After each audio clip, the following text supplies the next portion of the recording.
Hello and welcome to your English news broadcast live on ERi-TV. It's exactly 10:30 p.m. on Eritrea's local time. From our headquarters, live with your domestic and international news in brief, I'm Zahra Badouri, but first we'll begin with your major headlines for this hour. President Isaias receives American delegation. Announcement from the Ministry of Health. And in the international, Jerusalem clashes wounded 22 Palestinian as land rights tension mount. Blinken affirms U.S. support for Ukraine aimed at ongoing tensions with Russia.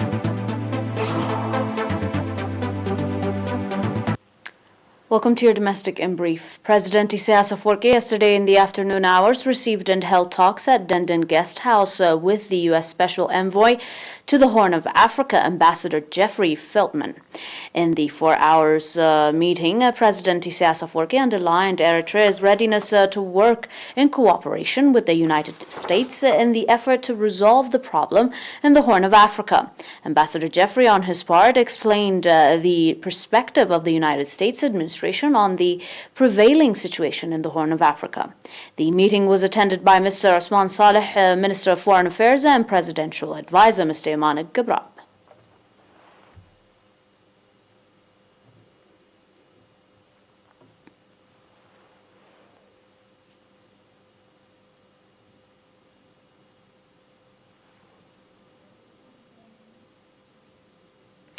Preceding 8 patients have been diagnosed positive for COVID-19 in tests carried out today at quarantine centers in the Central and Gashbarka regions, as your health report. Out of these, 4 patients are from quarantine centers in Asmara Central region. The other 4 patients are from quarantine centers in Ali Gidr 1, Adibara 1, Hajar 1, and Barantu 1 in the Gashbarka region. The total number of confirmed cases in the country to date has accordingly risen to 3,742. The total number of recovered patients, however, stands at 3,602 to date, while the number of deaths is 12. Ministry of Health, Asmara, 7th May 2021.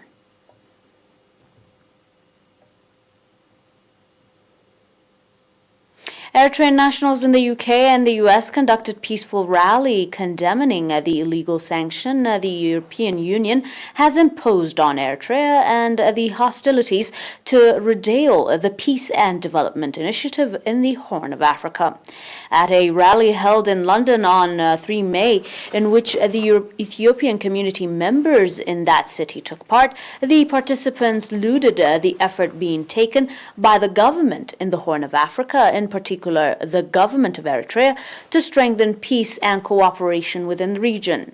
The participants called for the end of the illegal interference of the Eritrean Union, of the European Union and the US in the Horn of Africa. Nationals residing in various cities in the U.S. also submitted petition letters to U.S. officials in the cities of their residence, calling for the end of the hostile propaganda campaign and deformation against the Eritrean government. The participants, however, in peaceful rallies also carried place guards, showcasing the initiative the government in the Horn of Africa are taking to make the lost opportunities in the past 30 years and to develop cooperation and partnership between the countries in the region.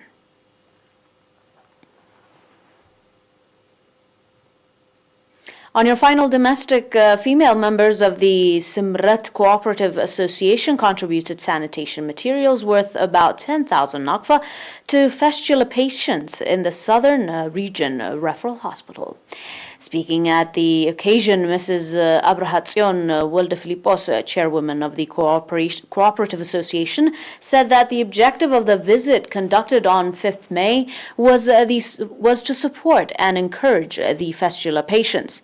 A gynecologist at the referral hospital, Dr. Hapta Haile Malakot, on his part, stating the causes and effects of the fistula and treatment given at the hospital, said that the moral, monetary, and material contribution cooperation that concerned citizens and particularly women, make the facilitations reflect the societal culture and cooperation and encourages patience.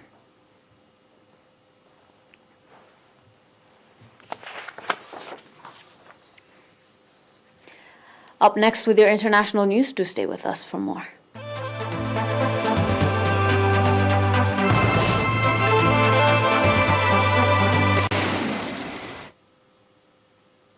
And on your global report, 22 Palestinians were wounded in overnight clashes with Israeli police in an annexed East Jerusalem, the Red Crescent said on Thursday as tensions flare over a controversial land rights cases. Police confirmed 11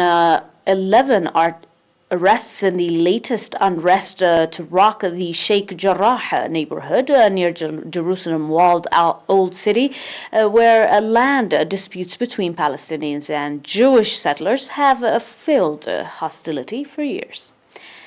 Palestinian protesters, which began late Wednesday, continued into the early hours. More rallies were also expected on Thursday evening. The legal case centered on the homes of 4 Palestinian families on land claimed by Jews. However, earlier this year, a Jerusalem district court ruled the homes legally belonged to the Jewish families, citing purchases decades ago.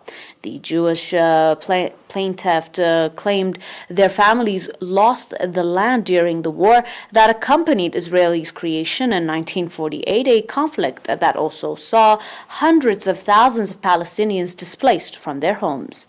The Palestinian families implicated in the case have provided evidences that their homes were acquired from Jordanian authorities, which controlled East Jerusalem from 1948 to 1967. Amman has intervened in the case, providing documents to support the Palestinian claims. Israel seized East Jerusalem in 1967 and later annexed it in a move not recognized by the most of the international community. The district court ruling infuriated Palestinians in Sheikh Jarrah, who viewed it as a further step in what they see as a Jewish settler effort to drive Arabs out of East Jerusalem. Israel's Supreme Court had called on the sides to seek a compromise, but when that failed, it announced it would hold a new hearing on Monday, during which it is expected to rule on whether the Palestinians can appeal the district court decision.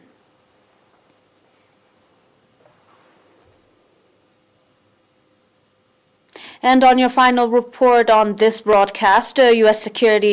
Secretary of State Antony Blinken met with top Ukrainian officials in Kyiv Thursday and reaffirmed Washington's support for the country in the wake of heightened tensions with Russia, fueled by its recent troop buildup near the border with the Ukraine. The top American diplomat met with Ukraine President Vladimir Zelensky and retaliated the U.S.'s commitment to Ukraine's sovereignty, territorial integrity and independence as well, while also underscoring the importance of Ukraine's effort to tackle widespread cooperation and carry out reforms. Blinken told a news agency after his meeting with Zelensky that Ukraine is facing 2 challenges: aggression from outside, coming from Russia, and in effect aggression from within, coming from corporations, elites, and others who are putting their interests ahead of those of the Ukrainian people. By visiting so early in his tenure, before any trip to Russia, Blinken signaled that Ukraine is a high foreign policy priority for President Joe Biden's administration. His visit was highly anticipated in Ukraine, with hopes for increased military aid and strong support for NATO membership being voiced on the front lines of the battle against Russian-backed separatists in the east and is the halls of government in Kyiv. Ukraine has seen an increase in hostilities in the east in recent months. However, Ukraine military says 34 of its soldiers have been killed by rebel attacks this year, a significant upswing from the quiet months of the later part of 2020. Russia, which claims its soldiers are not on the ground in eastern Ukraine, fueled the tensions further this year by massing troops and conducting large-scale military exercises near the border with Ukraine. Zelensky, however, has made it clear that he wants significant action and, in quotation, a clear signal about the European and Euro-Atlantic prospect, as he said on Twitter on Monday, referring to Ukraine as a separation to the joint NATO and the European Union. In quotation further, posting their issues for later someday in 10 years has to end, unquote. Blinken Zelensky also discussed Black Sea security issues.